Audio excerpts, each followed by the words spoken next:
Gadis barbar pilihan Ustadz tampan. Bab 143. Manda mendorong pria itu lalu menutup pintunya. Setelah itu dia melajukan mobilnya dengan kecepatan kencang. Sial, sial, sial. Kenapa rencana gue harus gagal? Kemana coba mobil Mas Ikram? Sial. Jangan sampai gue kehilangan jejaknya. Manda kehilangan jejak membuatnya semakin kesal dan kini memukul setir mobil sebagai pelampiasan. Ah, brengsek. Gue kehilangan jejaknya. Enggak. Malam ini gue harus melakukan cara apapun agar bisa melewati malam panas dengan Mas Ikram. Tapi mobil Ikram tidak terlihat dan dia benar-benar kehilangan jejaknya. Manda menghentikan mobilnya lalu memukul setir dengan brutal. Sial, sial, sial. Setelah puas melampiaskan kekesalannya, Manda menatap ke depan lalu tertawa kosong. Gue harus menjalankan misi yang udah gue susun dari awal. Rencana ini harus selesai. Gue ingin Yulia menangis darah dan hubungan mereka berdua hancur. Di posisi Ikram sekarang, dia mengambil jalan ke kiri agar sampai dengan cepat ke rumahnya. Walaupun melewati hutan sekalipun dia tidak takut walaupun gelap gulita. Sampai akhirnya sesuatu yang tidak diinginkan oleh Ikram terjadi. Mobilnya tiba-tiba mati dan setelah mencari penyebabnya ternyata dia kehabisan bensin. Astagfirullahaladzim, kenapa harus habis di saat-saat saya berada di hutan coba? Ikram menatap sekitar. Mustahil di tengah malam seperti ini ada orang yang lewat. Apalagi sekitar hutan ini begitu menyeramkan dan angker. Terlihat di jarak 20 meter ada pemakaman umum yang letaknya di sisi jalan. Bohong jika Ikram tidak takut. Dia takut hal-hal gaib, bukannya takut pada kegelapan. Saya harus menghubungi Bang Hilmi. Namun saat melihat ponselnya ternyata telah kehabisan baterai. Dia lupa mengecasnya. Dan membuat hatinya semakin dibuat panik. Tok tok tok. Allahu Akbar. Ikram terlonjak kaget saat melihat sosok wajah yang terkena senter berada di kaca jendela. Ini saya manusia Kang, bukan hantu. Akhirnya Ikram sadar lalu dia membuka jendela mobilnya. Mogok ya mobilnya Mas. Bukan mohok Pak, tapi saya lupa mengisi bensinnya dan sekarang telah habis. Aduh, kalau gitu pom bensinnya masih jauh di sekitar daerah ini Mas. Mau menginap di rumah saya aja gimana? Nanti pagi-pagi putra saya pulang dari kerja shift malamnya. Bisa motornya Mas pakai buat beli bensin. Gak ngerepotin nih Pak. Gak kok Mas. Masnya juga baik terlihat dari pakaiannya. Masnya seorang ustazah kah? Jangan mudah menilai orang itu baik Pak. Bisa aja apa yang kita lihat tidak sesuai ekspektasi kita. Pria itu tersenyum tipis. Iya, kamu benar. Tapi hati saya mengatakan kamu pria baik-baik. Ayo menginap semalamlah di rumah saya. Kebetulan saya sendirian di rumah. Ikram bimbang sampai akhirnya mengangguk. Baiklah, terima kasih sebelumnya. Ah iya. Nanti saya menumpang ngecas ponsel karena ponsel saya kehabisan baterai. Aduh, maaf kalau masalah itu. Apa Masnya tidak lihat di keliling sangat gelap? Seharusnya ada lampu-lampu yang menerangi sisi jalan, tapi sekarang tidak ada karena ada pemadaman listrik. Kemarin pagi ada hujan disertai angin yang kencang dan membuat jalur listrik daerah ini putus karena ada pohon yang tumbang. Pantas saja sebelum melewati hutan Ikram sempat melihat rumah penduduk setempat gelap dan hanya ada obor sebagai penerang. Flashback off. Setelah saya menginap semalaman di rumah Pak Dadang, saya mencari bensin di tempat terdekat lalu mampir ke rumah Rafael dan Aisyah untuk numpang mandi dan pakaian. Yang saya kenakan pun saya pinjam dari Rafael. Kebetulan saat itu rumah mereka sejalan, jadinya saya mampir ke sana. Setelah itu saya pulang ke rumah dan tiba-tiba pertengkaran kami berdua terjadi.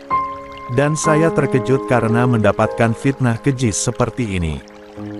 Iya, saya tahu saya salah, seharusnya saya memberikan kabar apapun yang terjadi. Tapi tadi malam di daerah Pak Dadang yang menjadi tempat saya menginap sedang ada pemadaman listrik. Saya juga salah, seharusnya saya langsung pulang. Bukannya mampir ke rumah Aisyah dan Rafael. Mau bagaimana lagi, pakaian saya kotor saat membantu Pak Dadang mengiring dombanya saat itu sebagai tanda terima kasih saya padanya, jelas Ikram. Panjang lebar. Ikram tidak mengatakan Yulia menamparnya bahkan melukai harga dirinya pada keluarganya karena ini permasalahannya sendiri. Dan juga ia tidak mau istrinya dipandang buruk oleh mereka. Ia mengerti istrinya tengah emosional saat itu karena kehamilannya. Maaf, sesal Abi Laksa akhirnya buka suara setelah lama terdiam. Seharusnya Abi tidak meragukanmu dan malah percaya pada foto palsu itu. Maaf Ikram juga Bi. Maaf Abang juga. Ikram juga minta maaf Bang. Mereka saling memaafkan sampai akhirnya Ikram mengecup punggung tangan abinya. Lama-lama, tetap saja Ikram salah karena telah membentak Yulia dan melukainya. Ikram izin bertemu istri Ikram Bi. Ikram mohon, tunggu Yulia tenang dulu. Abi akan ke untuk menemui umimu dan istrimu. Nggih Abi. Ikram tidak tahu harus apa selain patuh pada keputusan abinya. Bang, Ikram akan pergi ke belakang rumah. Ikram ingin sendirian untuk menenangkan hati. Tunggu, gak mau diobati dulu luka di wajahmu itu. Gus Hilmi meringis ngilu. Dia baru sadar jika bibir adiknya robek, bahkan bekas 5 jari tangan membekas di pipi kanan Ikram, yang kini memerah. Ternyata Yulia begitu kuat menamparkan adiknya ini. Dia benar-benar terkejut. Tidak usah Bang. Ikram baik-baik saja, hanya saja sekarang Ikram ingin menenangkan diri di tempat yang selalu membuat Ikram tenang. Assalamualaikum. Waalaikumsalam. Mas Randy, makasih untuk semuanya, ucap seorang wanita yang masih berada di atas kasur dengan posisi satu tangan dia jadikan bantal untuk kepalanya dan posisinya menyamping menatap pria yang telah mensukseskan rencananya. Permainan Mas benar-benar mengairah dan juga tubuh Mas bagus mirip dengan tubuh seseorang yang aku sukai. Pria yang telah memakai pakaian lengkap itu tersenyum tipis. Saya tidak menyangka pertemuan singkat kita tadi malam di mana saya mabuk malah harus bertemu dengan kamu. Permainan kamu hebat. Walaupun kamu tengah hamil. Saya harap kita tidak bertemu lagi. Uang untuk kamu telah saya simpan di atas meja. Thanks Manda untuk malam penuh nikmat. Darimu. Aku yang seharusnya berterima kasih padamu Mas Randy. Manda menggoyangkan ponselnya dengan senyuman tak pernah pudar. Kejadian tadi malam dia rekaman di ponselnya ini dengan wajah Randy yang sengaja dia blurkan. Sedangkan tubuhnya tidak. Foto yang dia kirim pada Yulia pun sedikit dia edit agar terlihat mirip dengan Ikram. Pria itu pergi dari kamarnya, meninggalkan sosok Manda yang kini tertawa kencang. Pasti sekarang Yulia sedang bertengkar hebat dengan suaminya. Bagus sekali idemu Manda. Kamu benar-benar pandai bersandiwara. Hahaha, dia pasti sedang menangis darah. Karena merasa dikhianati. Haruskah gue kasih sebuket bunga bangkai untuk dia? Saat ini Manda ingin Yulia dan Ikram bertengkar dan menjauh. Dari sana ia akan menggoda Ikram kembali dengan kata-kata manisnya, kemudian dia akan memiliki pria itu seutuhnya. Kamu sebentar lagi akan mendapatkan seorang ayah anakku. Kita berdua akan kaya raya setelah merebut apa yang dimiliki oleh Yulia. Tunggu saja, akhirnya akulah yang akan menang Yulia. Manda berdiri lalu memakai dress merahnya yang tadi malam dia kenakan. Arthur saja tergila-gila pada Yulia berpaling padaku dan menjadi selingkuhanku. Selama ini, aku akan jadikan Ikram seperti Arthur. Kita lihat saja seberapa lama Ikram akan menolak pesonaku. Dia menatap cermin di dinding lalu tertawa dengan kencang. Kecantikanku ini benar-benar memikat semua orang. Dan tubuh seksiku ini membuat pria gelap mata dan semakin menginginkanku. Namun senyumannya sedikit menurun saat melihat ada sedikit keriput di bagian dahi. Juga pipinya. Dia akan operasi ke dokter langganannya agar kerutan di wajahnya dihilangkan. Tangannya menyentuh bagian atas dada kirinya yang terdapat tato bunga mawar. Tatonya semakin lama semakin membosankan. Aku akan menambahkan tato dengan gambar yang berbeda nanti. Ia lupa akhir-akhir ini pun dia sering banyak makan hingga lemak di pipinya terlihat. Dia juga akan menghilangkan lemah di sisi-sisi pipinya. Tunggul. Rambutnya tipis sekali, dia akan menyambungkan rambutnya. Bibirnya yang tebal pun kurang seksi. Dia akan memperbesar bibirnya yang bagian bawah. Oh astaga, naga dagunya juga. Alisnya apalagi, dia akan menyulamnya. Tunggu-tunggu, dadanya apalagi yang kurang besar. Jangan lupakan pinggulnya. La akan mengubah tubuhnya ini semakin cantik, terutama di area pinggulnya yang kurang besar. Lo akan menjadi wanita paling sempurna di dunia ini, Manda. Semua pria akan berlutut di bawah kaki lo dan memohon untuk memiliki lo. Kita lihat saja, semuanya akan berada di bawah kendali gue. Dia bersiul saat melihat banyaknya uang yang diberikan Mas Randy padanya. Uang itu cukup untuk menambahkan uangnya melakukan perubahan pada tubuhnya lagi. Ya, itulah manusia tidak akan pernah puas atas apa yang sudah Allah berikan pada kita. Seharusnya kita mencintai diri kita sendiri karena Allah telah menciptakan kita sesempurna mungkin daripada makhluk yang lainnya.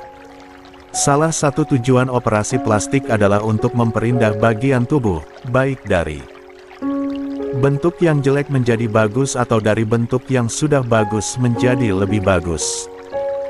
Namun semua itu jelas diharamkan dalam Islam. Hal ini tidak sejalan dengan pesan Os.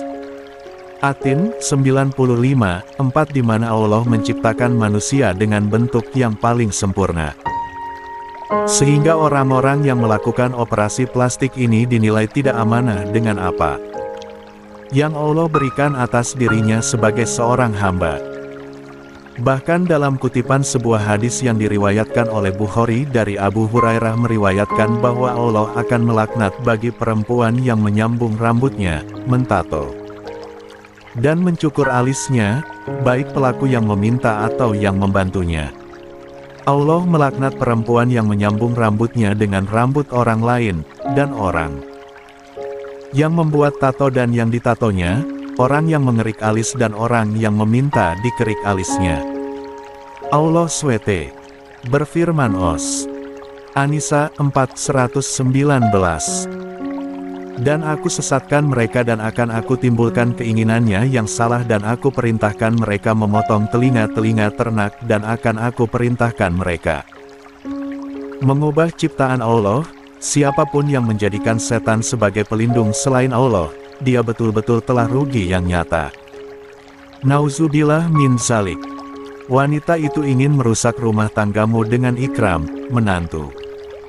Jadi sadarlah, Ikram memang salah karena dia tidak memberikan kabar dan melakukan kekerasan padamu, tapi masalah Ikram selingkuh, dia tidak pernah melakukan hal sekeji itu, ucap Abi Laksa selesai menceritakan semua yang telah putranya ceritakan tadi padanya. Jika ini bukan foto Mas Ikram, terus itu foto siapa? Bahkan beberapa menit lalu aku melihat sekilas video yang diberikan Manda, Abi, ucap Yulia yang kini dia tengah memasukkan pakaian ke kopernya. Dia akan pergi ke rumahnya, hatinya benar-benar terluka. Apalagi pikirannya tidak bisa berpikir jernih, mungkin karena kehamilannya yang begitu sensitif. Jangan membela Mas Ikram, dia jelas salah. Aku ingin menjauh darinya sekarang. Dia duluan yang memulai dan aku ingin menyelesaikan semuanya dengan cara pergi demi Kesehatan fisik dan batinku. Umi Husna dan Abi Laksa saling pandang. Sayang Ikram, salah itu memang benar, tapi salah bukan menodai pernikahannya denganmu. Dia tidak memberikanmu kabar dan emosi lalu menyakitimu, itulah kesalahannya. Umi sekarang percaya setelah mendengar penjelasan Abi. Jika Ikram salah, Umi tentu saja Umi akan membawamu pergi pada orang tuamu, tapi dia tidak melakukannya. Foto ini bukan Ikram. Lihatlah baik-baik menantu. Punggung pria itu memiliki tato dan kamu sebagai istri. Ikram pun tahu jika dia tidak memakai tato. Yulia berhenti mengemasi pakaiannya saat melihat layaknya yang retak memperlihatkan punggung pria itu yang memakai tato naga. Ukurannya kecil, namun jika perbesar memang itu adalah tato. Kita salah telah menuduh Ikram dan Abi menyesal karena sempat memarahinya.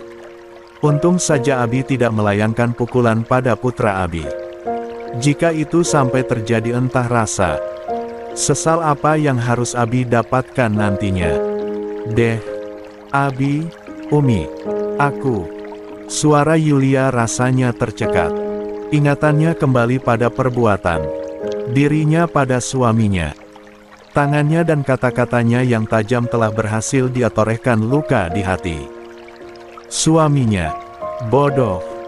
Kenapa ia tidak percaya pada suaminya sendiri? Kenapa?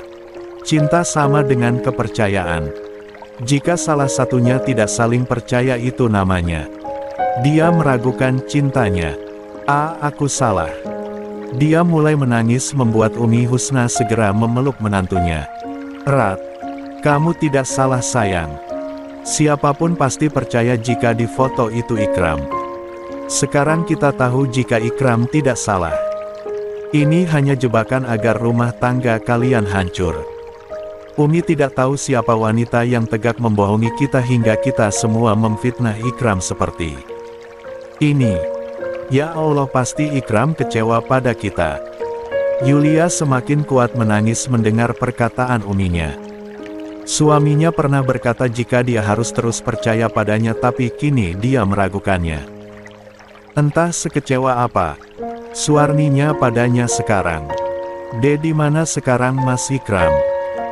Tapi Hilda melihat Mas Ikram pergi ke belakang rumahnya, sahut Hilda yang sejak tadi hanya bisa diam.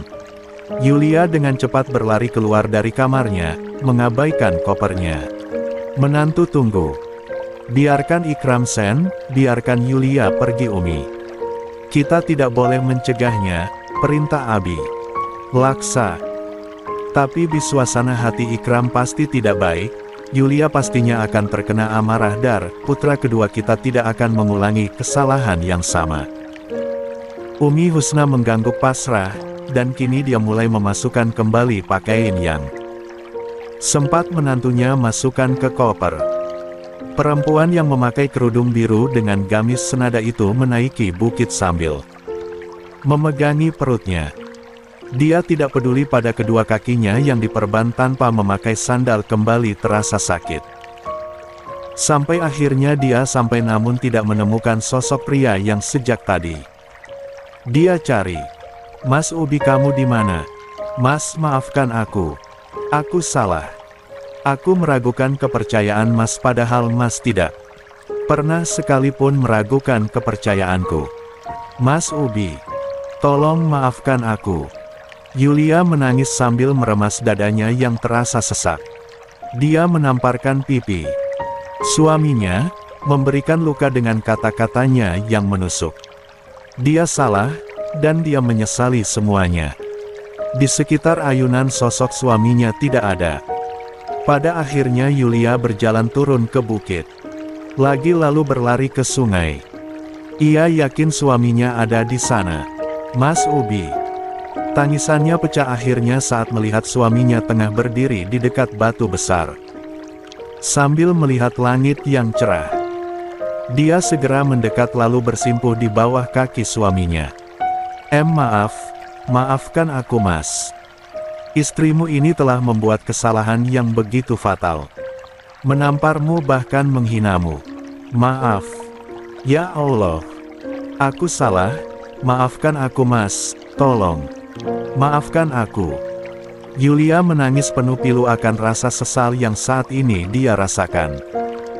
Hatinya semakin sakit saat suaminya tidak kunjung merespon.